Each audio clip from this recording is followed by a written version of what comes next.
এটার নাম মিলাদুন নবী। এবার বলুন সিরাতুন নবী আর মিলাদুন নবীর মধ্যে পার্থক্য কি? অনেক কিছু। ক্লিয়ার তো যে 22,995 ভাগের এক ভাগ বলেন। তাহলে বেদাতীদের কাছে আছে 22,995 ভাগের এক ভাগ, আর আমাদের কাছে আছে 22,995 ভাগ। ক্লিয়ার? আচ্ছা, এবার একজন মানুষের জন্মটা কি একদিন না একদিনের কিছু অংশ? এবার আমি ঘন্টা বানাচ্ছি। ঘন্টা কি বানাচ্ছি? ঘন্টা। লিখে রাখেন, কাজ দিবে। আমি 22,995 বলেন। 22,995 ইন্টু 24 ইন্টু 24 ইকুয়াল টু 5,50,000 5,51,160 ঘন্টা বলেন। এবার জন্ম কয় ঘন্টার মাসালা? 1 ঘন্টার মাসালা। কয় ঘন্টার মাসালা? কয় ঘন্টার মাসালা না 1 ঘন্টার মাসালা। এবার আমাদের সিরাতুন নবী হলো এই 5,50,000 ঘন্টা, আর মিলাদুন নবী হলো 1 ঘন্টা। ক্লিয়ার? এবার বলুন মিলাদের ভিতরে সিরাত আছে না সিরাতের ভিতরে মিলাদ আছে? জন্মের ভিতরে জীবন আছে না জীবনের ভিতরে জন্ম আছে? জীবন বৃত্তান্তের ভিতরে কি আছে বলেন? জন্ম একটা পয়েন্ট না পুরা জীবন? পুরা জীবন থেকে জন্ম কত ভাগের এক ভাগ?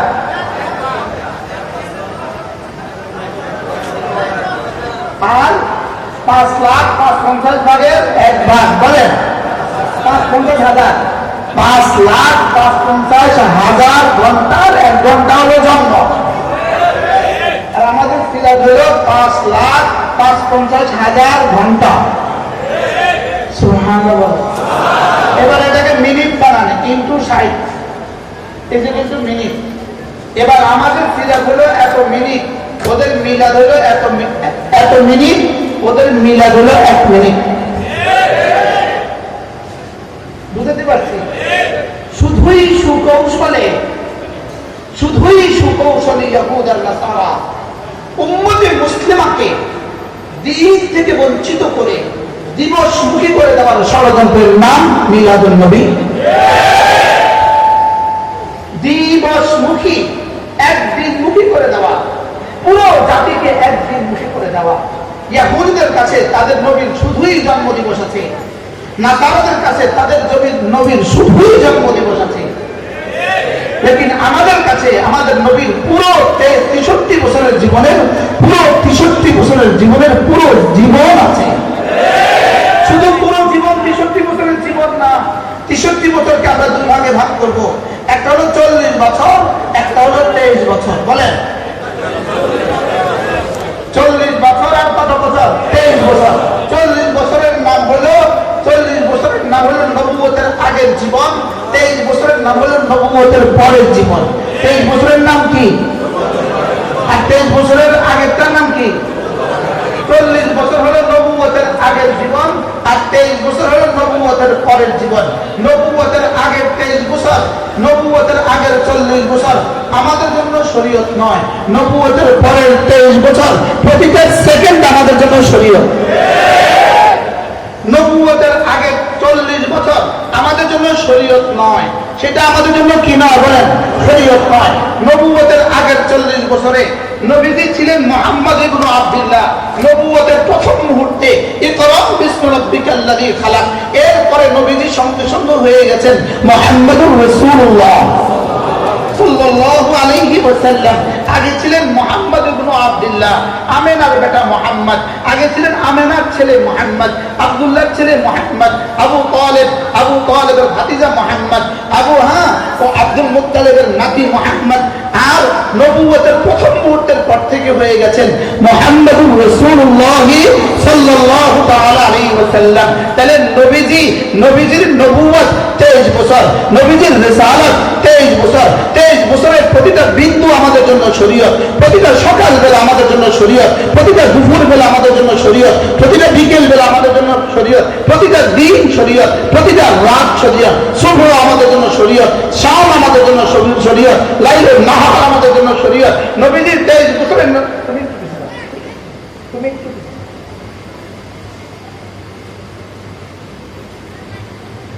নবীজির 23 বছরের নবুয়তের প্রতিটা মিনিট আমাদের জন্য শরীয়ত, প্রতিটা সেকেন্ড আমাদের জন্য শরীয়ত, প্রতিটা হারাকাত আমাদের জন্য শরীয়ত, প্রতিটা নড়াচড়া আমাদের জন্য শরীয়ত, প্রতিটা বলা আমাদের জন্য শরীয়ত, প্রতিটা কওল আমাদের জন্য শরীয়ত, প্রতিটা ফেল আমাদের জন্য শরীয়ত, প্রতিটা ইশারা আমাদের জন্য শরীয়ত, প্রতিটা খামোশি আমাদের জন্য শরীয়ত। লেকিন আগের 40 বছরের 1 সেকেন্ড আমাদের জন্য শরীয়ত না। আমাদের জন্য কি না বলেন? প্রশ্ন, যদি শরীয়তই না হয় ওই 40 বছর কি? ওই 40 বছর হলো নবীজির 23 বছরের নবুয়তের দলিল। সুবহানাল্লাহ। নবুয়তের জন্য 40 বছর দলিল, নবুয়তের জন্য 40 বছর দলিল, লেকিন উম্মতের শরীয়তের জন্য 23 বছর দলিল।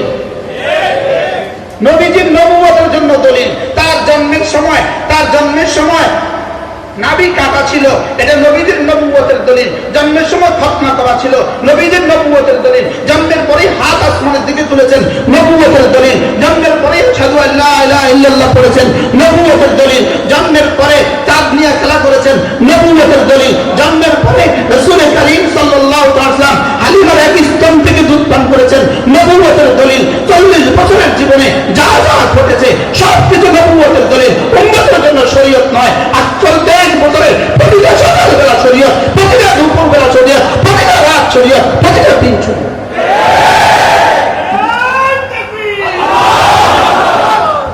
নবুয়তের আগের 40 বছর ভুলে গেছে। নবুয়তের দলিল বলেন, কিসের দলিল? হ্যাঁ, ইনি নবী হবেন, ইনি নবী হবেন, ইনি নবী হবেন, এজন্যই খতনা করা ছিল। যদি এটা উম্মতের জন্য সুন্নাত হয়, শরীয়ত হয়, তাহলে আপনার আর আমার জন্মের সময় খতনা করা ছিল না কেন?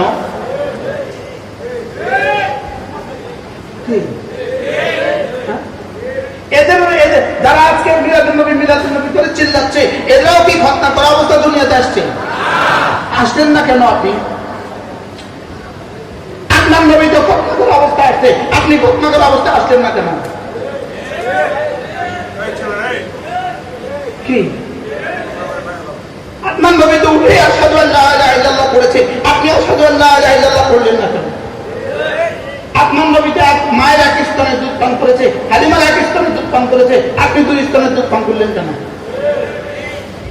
তাহলে কি বোঝা গেল? এটা দিলে আওয়াজ এখানে বুঝতে হবে। নাম আসুক, কি বলছি বলেন? বুঝে দেখলে বলুন তো দেখি 40 বছর কি? রাসূল বাচ্চা মুহাম্মদ হাঁটছেন, আসমান থেকে মেঘে ছায়া দিয়েছিল, তোমাদেরকে দেয় না কেন? রাসূল গাছ ঝুঁকে রাসূলকে সিজদা করেছে, তোমাদেরকে করে না কেন? তাহলে বোঝা গেছে জীবনে এতটুকু ঘটনা কেন ঘটেছে। ইনি অচিরেই নবী হবেন। সুবহানাল্লাহ বলেন। ইনি অচিরেই কি হবেন বলেন? ইনি অচিরেই নবী হবেন। তাইলে বোঝা গেছে 23 বছরের নবুয়তের জিন্দেগি, এটা উম্মতের জন্য শরীয়ত, এটা উম্মতের জন্য তরিকত, এটা উম্মতের জন্য হাকিকত, এটা উম্মতের জন্য মারিফাত। আগেরটা কি? নবুয়তের দলিল না উম্মতের শরীয়তের দলিল? উম্মতের কি? শরীয়তের দলিল নয়, ওদের কি? নবুয়তের দলিল, নবীর নবুয়তের দলিল। আর পরের 23 বছর শরীয়তের দলিল। 23 বছরের কওল শরীয়ত, 23 বছরের ফেল শরীয়ত, 23 বছরের তাকরীর শরীয়ত, 23 বছরের ইশারা শরীয়ত, 23 বছরের নড়াচড়া শরীয়ত, চোখের ইশারা শরীয়ত। আর 40 বছরের কোনটা আমার জন্য কি নয় বলেন? নবীজি গায়ে হেরায় উঠেছেন নবুয়তের আগে, নামাজ নবুয়তের পরে। এই জন্য গায়ে হেরায় উঠে সুন্নত, গায়ে হেরায় উঠে সুন্নত। তো নবীজি গায়ে হেরায় উঠছেন, আপনার জন্য সুন্নত না কেন? নবীজি 25 বছর বয়সে বিয়ে করেছেন, নবুয়ত এটা উম্মতের জন্য 25 বছর বয়সে বিয়ে করা সুন্নত।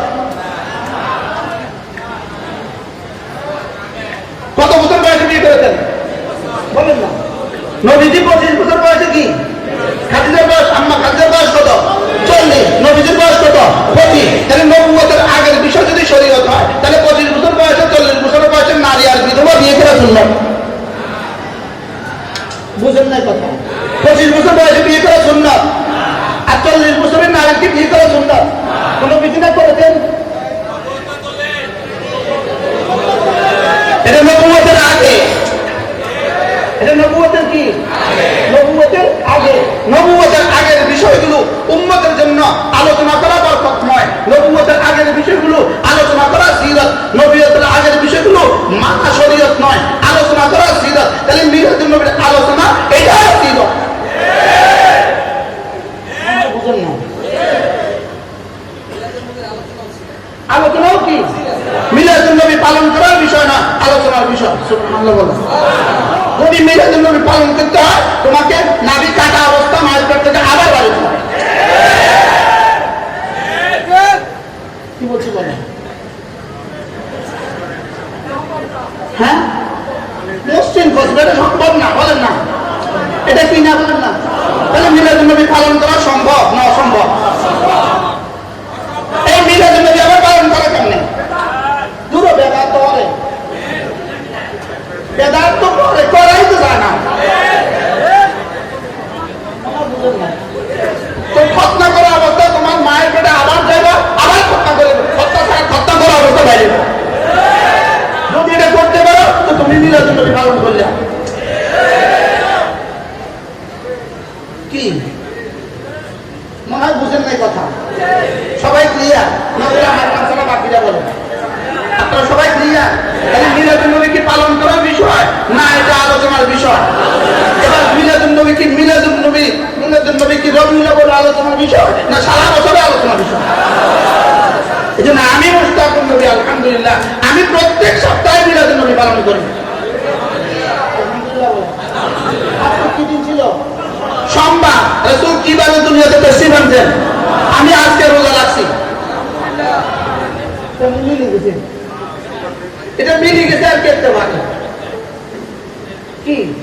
ওই মাসুদের বাসায় ইফতার করছে, আমার ইফতার করানো হলো সাক্ষী আছে। তাহলে আমরা মিলাদুন নবী পালন করি কতবার? এক বছরে 52 বার। সুবহানাল্লাহ বলেন। আমরা মিলাদুন নবী পালন করি এক বছরে কতবার? কেমনে? 7টা 5টা মোট 52টা। সোমবার 5টা আছে। আমরা মিলাদুন নবী পালন করি কতবার? তো 52 বার মিলাদুন নবী পালন করি। আশিক রাসূল হইতে পারলাম না, তুই বছরে একবার করে আশিক রাসূল কেমনে হইলি?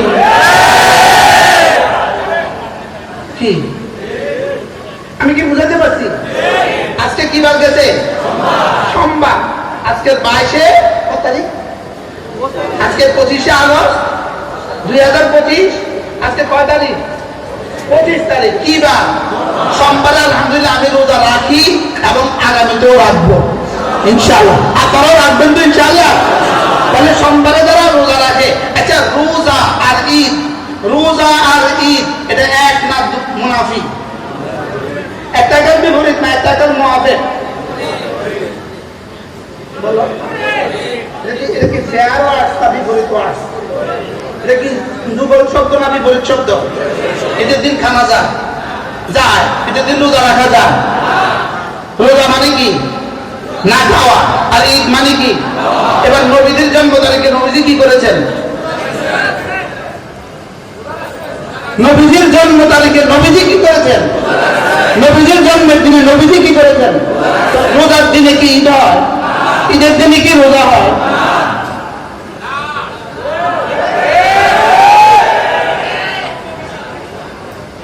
রোজার দিনে ঈদ হয়, ঈদের দিনে রোজা হয়। রাসূল বলেছেন আমি সোমবারে এই জন্য রোজা রাখি কারণ এই দিনে আমি জমিনে তশরীফ এনেছি। বাবু মিলাদিন নবী, তিরমিজি জিলদ আউয়াল, বাবু মিলাদিন নবী। এই বাব হলো মিলাদুন নবীর বাব। হাদিস কি? কান রাসূলুল্লাহ সাল্লাল্লাহু আলাইহি ওয়াসাল্লাম ইয়াসুমু ফি ইয়াউমিল ইসনাইন। আল্লাহ নবী সোমবারে রোজা রাখতেন। সুবহানাল্লাহ। ও তিরমিজি শরীফে মিলাদুন নবীর বাব তো আগে দেখে না আমরা দেখেই তো রোজা রাখি। আমরা দেখছি বলে তো কি রাখি। তাহলে বাপটার নাম কি? বাবু মিলাদুন নবী সাল্লাল্লাহু সাল্লাম। আর হাদিসটা কি? রাসূল সোমবারে কি রেখেছেন? রোজা রেখেছেন। তাহলে সোমবারে রোজা রাখি কেন? বলেন মিলাদুন নবী পালনের জন্য। সুবহানাল্লাহ বলেন। তাহলে রাসূল রাখছেন রোজা, এরা করে ঈদ। ঈদ মানে কি? খাওয়া না না খাওয়া? শুধু খাওয়া না, বেশি খাওয়া। জিলাপি, মিষ্টি, হালুয়া, যা আছে সব। কি বল? আর রোজা মানে কিচ্ছু না খাওয়া। রোজা মানে কি? না খাওয়া। তো না খাওয়া হলো সুন্নাত, আর ঈদ হলো আশিকে রাসূল, আশিকে শয়তান। এটা সাইয়্যিদুল আয়াত না সাইয়্যিদুল বিদআত? এটা কি বলেন? আজকে তো ক্লিয়ার হয়েছে ব্যাপারটা। তাহলে 12 রবিউল বলে হযরত মুহাম্মদ নাসির আহমদ বড় সুন্দরই বলেছেন, আমিও আবার এটাকে তাকরার করে ফেলি। 12 রবিউল বলে নিশ্চিত রাসূলের ওফাত দিবস, নিশ্চিত ওফাত দিবস। রাসূলের ইন্তেকাল কত তারিখে? রাসূলের ইন্তেকাল কত তারিখে? কোন মাসে? রবিউল আউয়াল মাসের কত তারিখে? 12 তারিখে। এবার জন্ম কত তারিখে? ফি ইখতিলাফ কাসীর।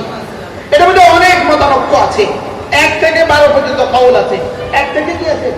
12 পর্যন্ত কওল আছে। এবার বলুন তো দেখি, মানুষের জন্ম তারিখটা খেয়াল করেন।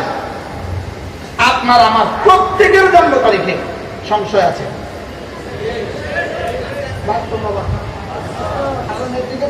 জন্ম তারিখ কত? 81। অরিজিনাল কত? শুধু ফজু পাগলার নাই। কোন পাগলার নাই বলেন? শুধু ফজু পাগলার নাই, আর সবার আছে। আছে না নাই বলেন? ফজু পাগলার, নতুন পাগলার আমদানি। পুরান পাগলের বাদ নাই, নতুন পাগলের আমদানি। বাস্তব না বাস্তব? পুরান পাগলের বাদ নাই, নতুন পাগলের কি? কিন্তু মনে করছি আমার তো কেউ নাম লো না, আমি একটু কিছু কই। আমি একটু কি? আমি একটু কিছু কই। হুজুরে আমারে কিছু কইব। হুজুরে আমারে কি? গত জিলহজ মাসে ফজু পাগলা বাংলাদেশের মসজিদ আর মাদ্রাসাগুলোকে নিয়ে কটাক্ষ করেছে। রব এতদিন তো আবার সুযোগ দিয়ে আজকে ভুলে ফেলেছে। তোর কপালে এভাবে জুতো আগেই ছিল, লেকিন রব ছাড় দেন, ছেড়ে দেন না। কি বলছি বলেন? বলেন। আচ্ছা, এই পর্যন্ত বাংলাদেশে আলেম আমাদেরকে কটাক্ষ করে কে কে বেঁচে গেছে? এদের থেকে এরা শিক্ষা নেয় না। যেদিন মাদ্রাসা মসজিদকে নিয়ে কটাক্ষ করেছিল, আলেম আমাদেরকে নিয়ে কটাক্ষ করেছিল, সেদিনেই জুতা পিটা হয়ে গেছে। লেকিন ধরতে আল্লাহ দেরি করে, আল্লাহ একটু ছাড় দেয়। আল্লাহ একটু কি দেয় বলেন? আজকে জুতা পিটা সারা বাংলাদেশের সব জেলা কেমন হইল? ফজু পাগলার গালে গালে জুতা মারো, তালে তালে কতবার করছে?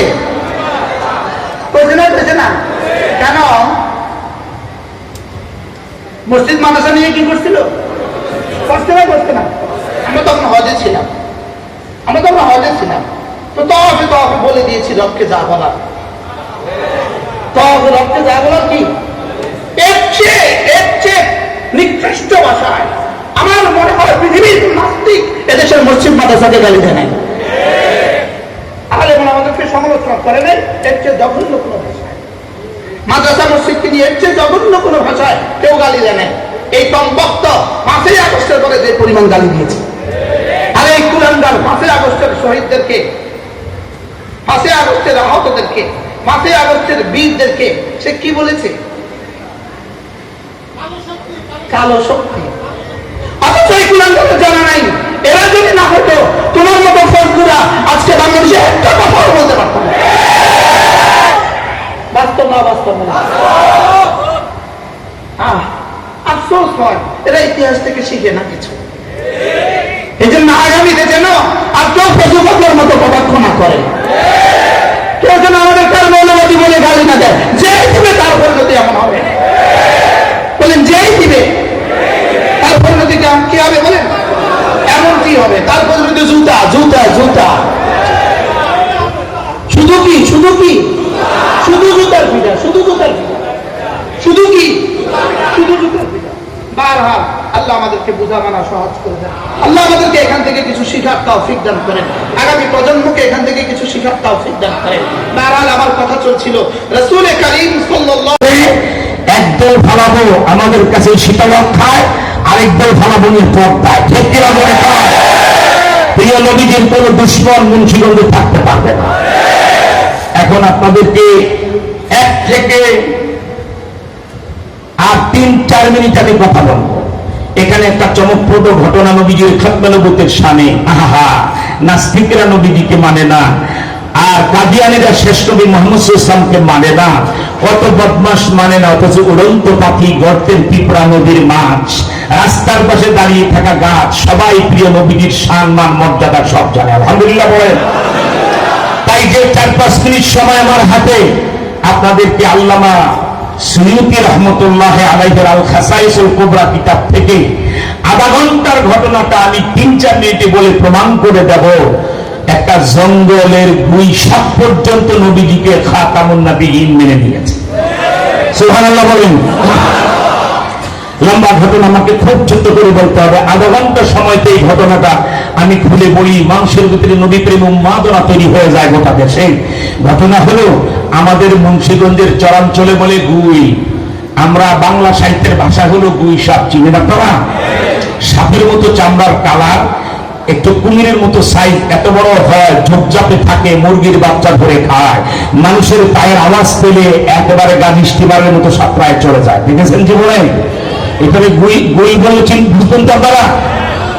আমার ভাইরা, গই সাপ কি বলেন, ঠিক না? এই একটা গুই সাপ নিয়ে, এটা দেন তো, এই একটা গুই সাপ নিয়ে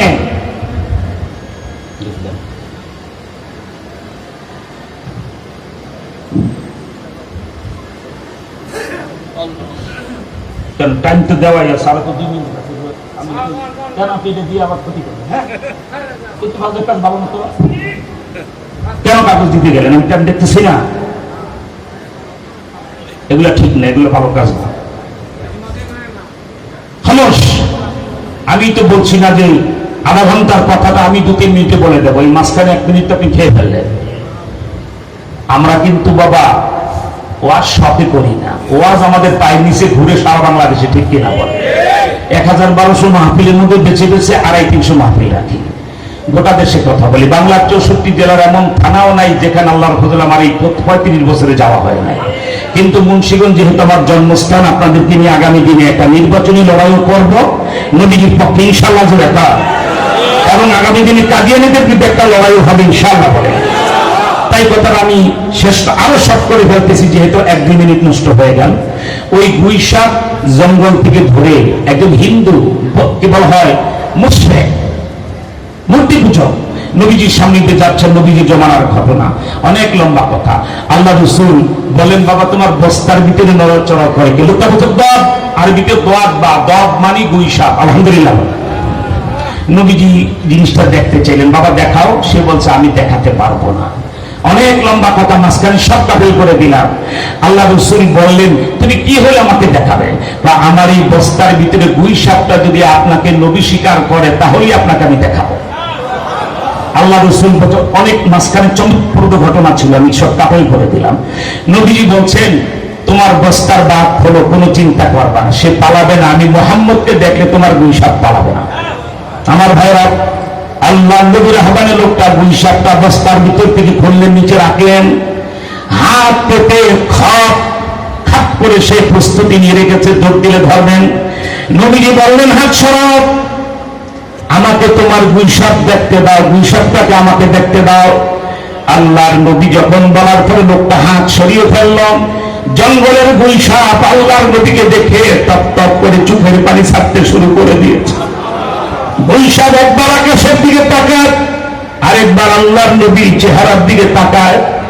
আল্লাহ রাসূল বলছেন, উলমান আনা, হে গুই সাপ বলো আমি কে, তুমি কি আমাকে চিনো?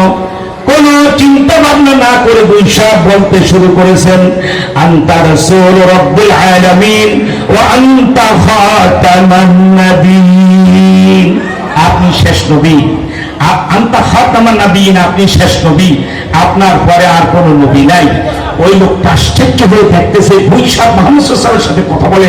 নবীজি আরো বেশ কিছু কথা তার সাথে বললেন, আমি তো এক আল্লাহর ইবাদত করি, তুমি কার ইবাদত করো?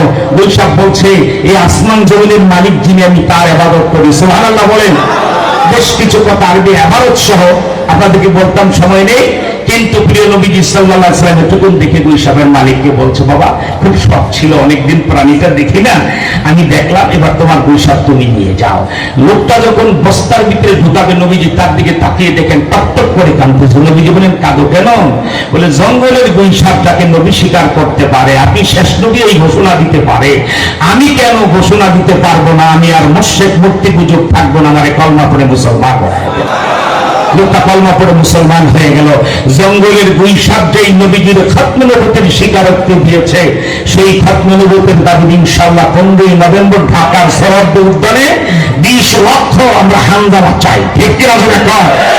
নবীজির প্রেমে যদি রক্ত দরকার হয়, আমার লাশ আমি আগে দেবো। এমন কার হাত তোলা, আল্লাহু আকবার বলে দেখা, তো হাত তোলা, আল্লাহু আকবার বলে দেখা। তাই আমি আইম্মাতুল মাসাজিদ, উলামায়ে কেরাম, মসজিদের ইমাম যারা, বিশেষ করে বলবো, যত বয়ান করেন আপনি মুসল্লিদের ভিতরে দ্বিমত পাবেন, কিন্তু নবীজির খতমে নবুয়ত বলে দেখেন শব্দ আশেক হয়ে যায়। ঠিক কিনা বলেন? আল্লাহর ইমামদের কাছে আমি সে আহ্বান করে মাইক ছেড়ে দিচ্ছি, আপনারা মাসে না হলে অন্তত 2 মাস পর পর একটা জুমায় আমার রাসূলের সম্মান আর তিনি যে শ্রেষ্ঠ নবী, তার পরে নবী নাই, বিষয়টা উম্মতকে খুলে বলুন। আলহামদুলিল্লাহ, আগামী দিনে আমরা সবাই ঐক্যবদ্ধ হয়ে কাদিয়ানীদের বিরুদ্ধে লড়ব এবং আগামী নির্বাচনে আমরা ইশতিহার আদায় করব সব দলের কাছে। মুহাম্মদ সাল্লাল্লাহু আলাইহি সাল্লামকে গালি দিলে তার ফাঁসি হবে, আর অস্বীকার করলে অমুসলিম ঘোষণা হবে। আল্লাহ আমাদের সবাইকে এই পবিত্র সংগ্রামে শরীক হওয়ার তৌফিক দান করেন। ওয়া মা আলাইনা ইল্লাল বালাগ। আসসালামু আলাইকুম ওয়া রসগোল্লা শরীফ এগুলি দিলে দুরূদ শরীফ পড়ে, আর এমনি ভিন্নভাবে দুরূদ শরীফ পড়ার কোনো মজলিসে পাওয়া যায় না। রসগোল্লা শরীফ দুরূদ শরীফ করতে, আর আমাদের বিরুদ্ধে অপবাদ দেখারা ওয়াহাবি, এরা মিলাদ করে না। আমাদের মাদ্রাসায় 25 জন এই বছর, ধরেন তাওরায় ছাত্র, গত বছর 25, এই বছর 15 জন। তো ওরা যে হাদিস পড়ে, 10টা হাদিসের কিতাব পড়ানো হয়। 10টা হাদিসের কিতাবে কমপক্ষে 1 লক্ষ হাদিস পড়ায়। 1 লক্ষ হাদিসে ওস্তাদ ছাত্র মিলা প্রথম হাদিসটা পড়ার সাথে সাথেই প্রথমেই একবার 25 বার দুরূদ শরীফ হয়ে যায় একসাথে। একটা হাদিস 2-3 বার পড়লে, তাহলে 4 বার পড়লে 100 বার।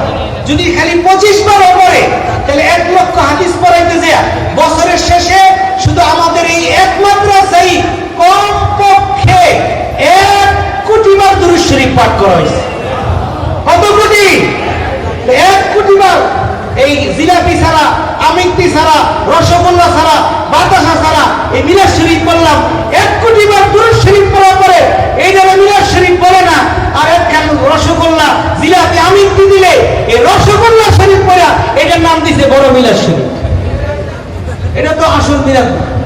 আপনি যে দেখেন এই রসগোল্লা, বাতাসানি বন্ধ করে দেন, কয়েকদিন পরে মিলাদ শরীফের মজলিস বানান, দেখবেন লোক পাইবেন না। আর আমরা তো প্রত্যেক দিন কমপক্ষে কয়েক লক্ষ বার নিয়মিত দুরূদ শরীফ পড়ি। আলহামদুলিল্লাহ, এরকম সকল কওমি মাদ্রাসায় লক্ষ লক্ষ বার দুরূদ শরীফ, ওই 1 বছরে কোটি কোটি বার দুরূদ শরীফ পড়া হয়। অতএব প্রকৃত মিলাদ শরীফ, প্রকৃত দুরূদ শরীফ এই সকল কওমি মাদ্রাসায় পড়া হয়। আলহামদুলিল্লাহ, আমি এখানে আমার আলোচনা শেষ করার নিয়ত করেছি। আমাদের হযরত এখানে বসা আছেন। আলহামদুলিল্লাহ, 15ই নভেম্বর আগে ঘোষণা করেছি না, কত নভেম্বর? খতমে নবুয়তের নবী করিম সাল্লাল্লাহু আলাইহি সাল্লামের ইজ্জত রক্ষার্থে সোহরাওয়ার্দী উদ্যানে পুরা আন্তর্জাতিক সম্মেলন ডাকা হয়েছে। এটার মিটিং গত শনিবার ঢাকায় ফরিদাবাদ মাদ্রাসা হয়েছে, আমরা ওখানে ছিলাম। আলহামদুলিল্লাহ, চূড়ান্ত সিদ্ধান্ত, দেশের সমস্ত উলামা কেরাম ঐক্যবদ্ধ হয়ে এই দাবি আমাদের এখন একই স্লোগান, কাদিয়ানীরা কাফের, রাষ্ট্রীয়ভাবে তাদেরকে কাফের ঘোষণা করতে হবে। আর এই কাজে আমাদের হুজুর পিসা হুজুর জামাত দরকার তহুম, এই সেই 90 কোঠায় বয়স, কত বার্ধক্যজনিত বয়সে এই অসুস্থ অবস্থায় দিনরাত 24 ঘন্টা দেশ দেশান্তরে, গ্রাম অঞ্চলে, সকল জায়গায় দৈনিক সফর করতেছেন, মানুষকে বুঝাইতেছেন এই বিশ্বাস নষ্ট হয়ে গেলে মানুষের আখিরাত বরবাদ হয়ে যাবে। এটা টিকায় রাখা প্রতিটা মুসলমানের জন্য ফরজ। এটা এই ফরজ দায়িত্ব পালন করার জন্য। হুজুরে আজকে অসুস্থ, বিছানায় শোয়া ছিলেন, আমি ফোন দেওয়ার সময় হুজুরের শোয়া, আমি বলছি হুজুর একটু আসতে হবে। হুজুরে এই শুধু নবুয়তের এই মিশনের জন্য এই সমস্ত কষ্টকে বরণ করে তিনি আমাদের সামনে উপস্থিত হয়েছেন। আমরা কয়েকটা বিষয়ে দোয়া করি। প্রথম দোয়া করি, আল্লাহ তাআলা হযরতকে সুস্থতার সাথে আরো অনেক দীর্ঘ হায়াত দান করেন। এই কাজ হযরতের মাধ্যমে যেন কাদিয়ানীদেরকে কাফের এই দেশ বিষয়ে ঘোষণা হয়, আল্লাহ যেন এই পর্যন্ত হুজুরকে হায়াত দারাজ করে। দ্বিতীয় হলো, আমরা এই জেলার এই সংক্ষিপ্ত পরিসরে ঈমান আকীদা সংরক্ষণ কমিটির মাধ্যমে প্রতি বছর মাহফিল করে থাকি। এটা আপনাদের কাছে ঈমান আকীদা বিষয় সব পৌঁছানো যায় না,